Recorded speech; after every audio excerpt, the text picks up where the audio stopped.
ಭಾರತ ದೇಶದ ಇತಿಹಾಸದಲ್ಲಿ ಇದೇ ಮೊದಲ ಬಾರಿಗೆ ಡಿಜಿಟಲ್ ಜನಗಣತಿ ಆರಂಭವಾಗಿದ್ದು, ಈ ಬಾರಿ ಜನಗಣತಿದಾರರು ಕಾಗದ ಬದಲಿಗೆ ಮೊಬೈಲ್ ಆ್ಯಪ್ ಮೂಲಕ ಮಾಹಿತಿಯನ್ನು ಸಂಗ್ರಹಿಸುತ್ತಿದ್ದಾರೆ. ಮತ್ತು ಈ ಗಣತಿಯ ಇನ್ನೊಂದು ವಿಶೇಷವೇನೆಂದರೆ ಸ್ವಯಂ ಗಣತಿ. ಸಾರ್ವಜನಿಕರು ತಾವೇ ಆನ್ಲೈನ್ ಮೂಲಕ ತಮ್ಮ ಮಾಹಿತಿಯನ್ನು ದಾಖಲಿಸಲು ಅವಕಾಶ ನೀಡಲಾಗಿದೆ. ಸಾರ್ವಜನಿಕರು ಸ್ವಯಂ ಗಣತಿ ಮಾಡುವಾಗ ತಪ್ಪಾಗಿ ಮಾಹಿತಿಯನ್ನು ನೀಡಬಾರದು.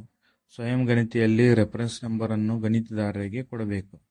ಏಪ್ರಿಲ್ 15ರೊಳಗಾಗಿ ಸ್ವಯಂ ಗಣತಿಯನ್ನು ಮಾಡಲು ಕಾಲಾವಕಾಶವಿದೆ. ಬನ್ನಿ ಈ ವಿಡಿಯೋದಲ್ಲಿ ಸ್ವಯಂ ಗಣತಿ ಮಾಡುವುದನ್ನು ನೋಡೋಣ.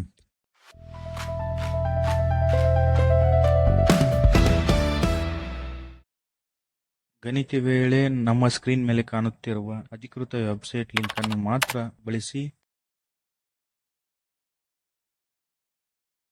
ನಮ್ಮ ಸ್ಕ್ರೀನಲ್ಲಿ ಕಾಣುತ್ತಿರುವ ಅಧಿಕೃತ ವೆಬ್ಸೈಟ್ ಅನ್ನು ಮೊಬೈಲ್ ಕ್ರೋಮ್ನಲ್ಲಿ ಸರ್ಚ್ ಮಾಡಿ ನಂತರ ನಿಮ್ಮ ಆಫೀಷಿಯಲ್ ವೆಬ್ಸೈಟ್ ಓಪನ್ ಆಗುತ್ತದೆ.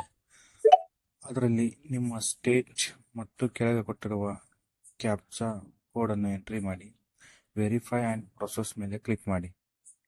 ಕ್ಲಿಕ್ ಮಾಡಿದ ನಂತರ ನಿಮಗೆ ಒಂದು ಜಿಯೋ ಟ್ಯಾಗ್ ಆಪ್ಷನ್ ಓಪನ್ ಆಗುತ್ತದೆ. ಅದರ ನಿಮ್ಮ ಜಿಲ್ಲೆ, ಪಿನ್ ಕೋಡ್, ನಿಮ್ಮ ವಿಳಾಸನ್ನು ಕೊಟ್ಟು ನಿಮ್ಮ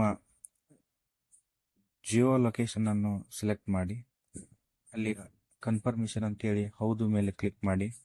ಕ್ಲಿಕ್ ಮಾಡಿದ ನಂತರ ನಿಮ್ಮ ಜನಗಣತಿ ಮನೆ ವಿವರಗಳು ಓಪನ್ ಆಗುತ್ತದೆ. ಇಲ್ಲಿ ಕ್ವಶನ್ ಎಲ್ಲ